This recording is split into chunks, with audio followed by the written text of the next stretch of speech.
I always love to know what somebody thought when they were 12 years old, 13 years old, what you thought you were going to be when you grew up.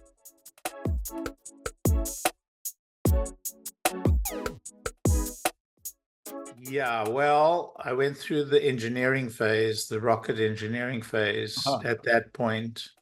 Post that point, I started seeing myself as a diplomat. He's a diplomat.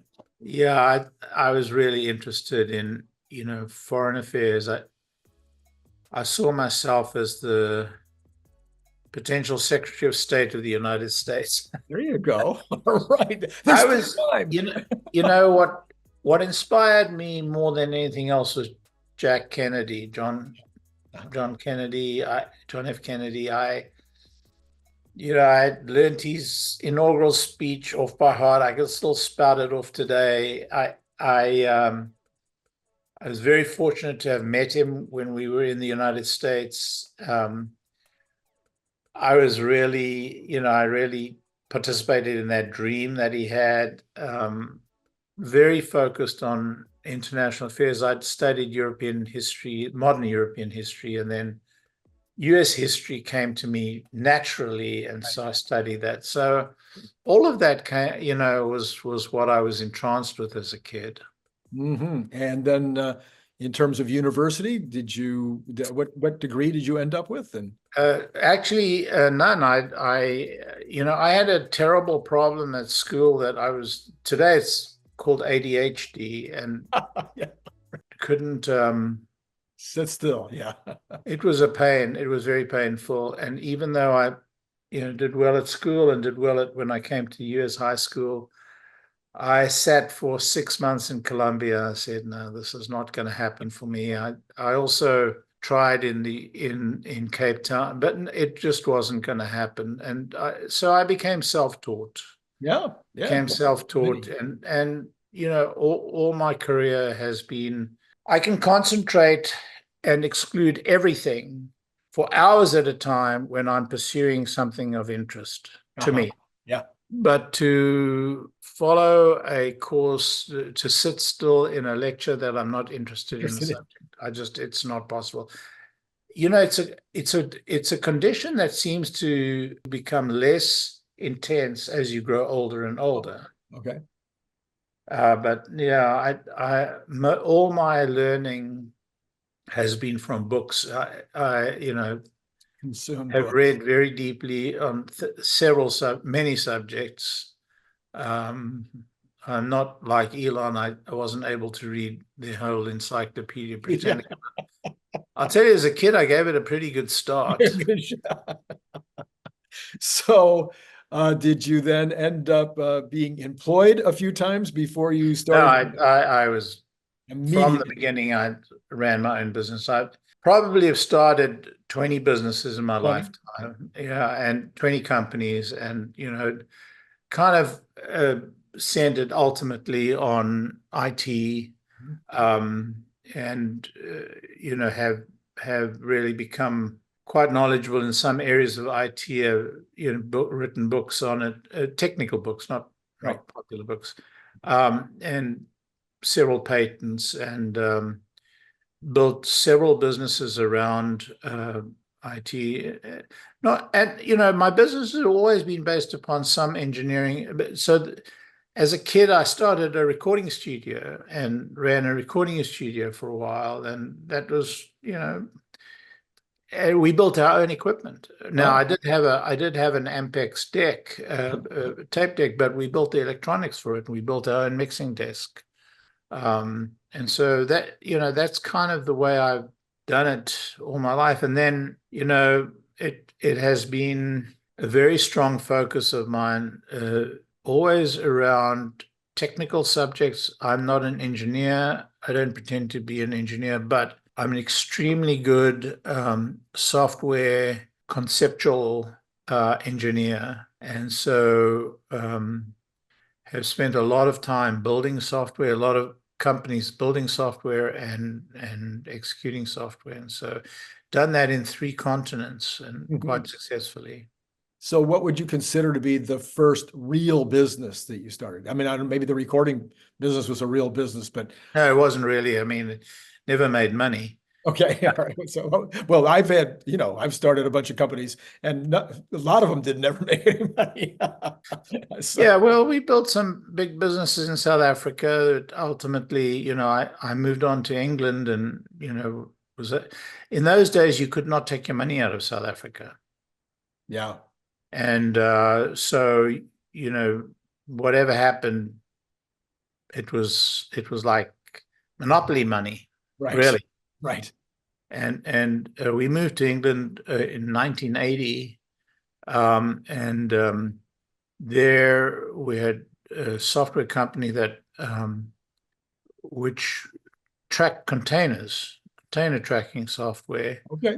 That was started. A cousin of mine had a container company where he had a fairly substantial fleet of containers, and we had built some software for him and managed that software, and then built that into a company, and then ultimately sold that to British Rail. I think it was like £600,000, which was about $1 million in those days, which was real money in those days. Yeah. Yeah. And then the plan was to move to the US, and we did. And so by the time I came to the US, I'd had, pretty strong experience, both building companies and also building software. And so we hung up a shingle. I mean, I hung my shingle up and, called myself Simple Software. Simple software. Okay. Yeah, that was my first company in the US, and we hung that shingle. And that company ultimately became a company called PowerFlex Software. So you went from Simple Software to PowerFlex. And that transition was Simple Software was building bespoke software. We built software for people. And in that process, we built quite a lot of software for a lot of different companies. Nobody was building really professional software for PCs. That was our focus. Because in South Africa, I had acquired my first Commodore 64 and then an Apple's computer, and then realized that PCs were actually going to change the world, because what we'd done in South Africa was all based on mainframes. So came to the US, realized that this was where it was going. And so the whole idea of Simple Software is that we could put powerful software on PCs that you could use, gainfully employed. So we started using third-party, commercially off-the-shelf software for the accounting and finance back end of everything we did, and we found this stuff was terrible. So we wrote our own, and that turned into PowerFlex software. And so for the middle market, we were kind of the, supply chain and accounting software, and we became a national brand, really, and built that into a fairly significant company, which we sold in 1999, in June of 1999. It was the peak of the dot-com craze. Yeah. We were pretty well positioned. And so that was, now along the way, during those years from 1980 to 1999, we had built several software divisions which we had sold independently. So that had worked very well. The largest of which was like a software for comparing pricing and outcomes for procedures in hospitals across a fairly large group of hospitals in the Southwest. Then ultimately we sold that software the rights to that software to that group of hospitals, or at least the consulting arm of that group of hospitals. And then and some other products that we had developed and ended up selling as a piece of the company. And then we sold the company in June of 1999 and to an Israeli-based public software company. And I I joined them here in the US, and then ultimately became kind of the manager of the US, ran the US for them. And For how long? For how long? Oh, that for about 5 years. For 5 years, because that's hard. I tried to do that and I couldn't do it. I only lasted 9 months when I sold my company.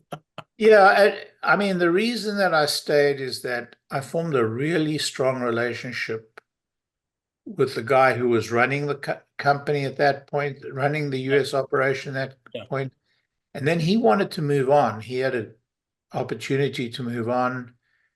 He said, look, I need you to stay for another couple of years to make sure that this thing runs okay. I don't want a bad mark on my resume. It suited me because, functionally, I could have called it a day at that point. But so I did. And they tried to run it from Israel, but we ran the company here. And we were quite successful, actually.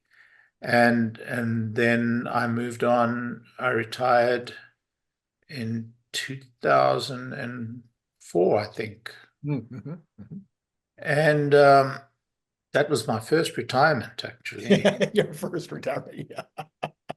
And then a friend whom I had worked with, we had built a huge project at the IRS.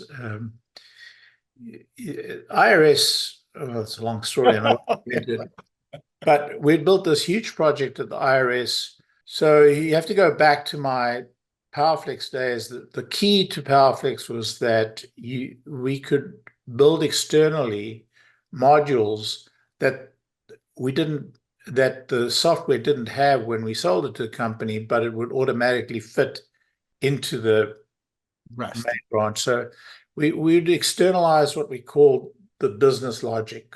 Okay. And when we built this solution for the IRS, the reason that they hired us is because we had this rules capability, this rules engine capability. And we had hired an external company to do the professional services around gathering the rules that you wanted to put into your software and formalizing them before they put it into our software. And this was a company out of New Jersey that was run by this lady who was really quite brilliant. She had a really fantastic background in this field. And we'd worked together in terms of us supplying the technology, she's supplying the methodology, and we built this capability for the IRS. We worked very well with this company. When I retired, she and I spoke at length about building some sort of formal solution for defining business requirements or business rules, as they called it in those days. And we started batting around some ideas, and then we developed this notion of what we call decision management or decision model that was based upon some fairly rigorous formalisms. And we thought we'd write a paper about it. And so one of the projects I took on was this retirement. In retirement was this idea that we'd write this paper, and we did. We started writing the paper, and the paper became very long, and the paper became a book. And we said, you know what, we have a book, and we got a publisher, a very good publisher, who was very excited with it, and so we published it. This was about 2007. And it took like a couple of years to get the book out. In that time, we'd taken this idea and we started running with it. I started calling on some old clients and some friends, and before you knew it, we had some major clients using this project. We had a company like Freddie Mac and a company like JP Morgan Chase and Wells Fargo, and we very soon this project turned into an idea that had become, the time had come for this idea in information technology theory. And the book was a pretty big success, and several standards bodies had sort of picked up on this idea, and so they created a standard around the stuff. and Barbara, my partner, and I became members of this group that put this together. And we formed this company. And before long, we'd built, pretty strong little company. And we got bought out in 2014 after building, fairly solid little business. So I kind of edged into it, and it became a big business. In that same time, I had, in some of the consulting work that I'd done for the company in that time, became quite friendly with a young Indian gentleman, very young, I mean, hardly out of college. And he had started a business around business requirements for IT. And he was very excited young man. And I helped sponsor him. And that became a business in itself. And we set up shop in India, actually, where we would sell to companies this idea of building prototypes of the software they wanted to build using some tools that are on the market.